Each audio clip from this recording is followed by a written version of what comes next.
लक्ष्य निर्धारित करना कि हम कार्तिक के जो 7 नियम है, कार्तिक के महीने के जो 7 नियम बताए गए हैं, कम से कम हम 7 नियम में से एक नियम ऐसा पकड़ें जिससे हमारा जीवन सार्थक हो जाए।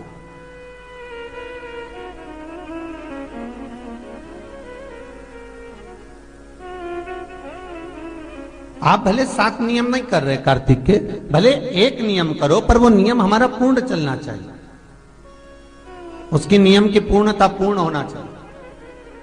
आपको कहा था कार्तिक के 7 नियम हैं, उसमें पहला दीपदान, दूसरा तुलसी पूजन, तीसरा भूमि पर शयन, चौथा शरीर पर तेल नहीं लगाना, पांचवा सुंदर दलहन की चीजों का त्याग करना, और छठा ब्रह्मचार्य व्रत का पालन करना, और 7वां अपने जीवन में कार्तिक के महीने में चाहे वाणी का संयम हो, चाहे भोजन का संयम हो, चाहे शब्दों का संयम हो, चाहे दृष्टि का संयम हो, चाहे इंद्रियों का संयम हो, वो संयम रखें।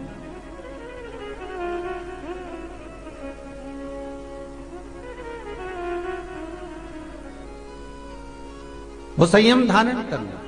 अब हमें ये ज्ञात करना है कि 7 नियम जो कार्तिक के महीने के होते हैं, कार्तिक माहात्म्य में जो 7 नियम बताए गए होते हैं, इन 7 नियम में से कोई एक नियम हम हमारी जिंदगी में उतार लें, कोई एक नियम हम हमारे जीवन में उतार लें, जिस नियम के बल पर हमें परमात्मा का साक्षीकरण हो जाए।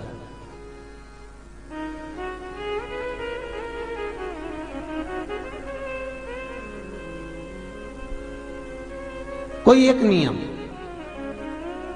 अगर आप दीप दान कर रहे हो कार्तिक के महीने में, प्रतिदिन आपने 1 महीना तक दीप दान करा महाराज, तो ये भी आपका एक नियम है।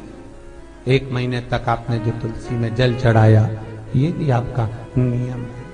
आपने अगर वाणी पर संयम रखा है, ये भी आपका नियम। महाराज एक बहुत सुंदर बात कार्तिक के माध्यम से लीजिएगा अपने जीवन में उतारने के।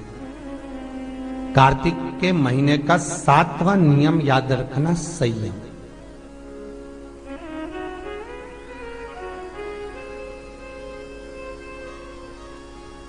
किस समय पर किस चीज का संयम होना चाहिए।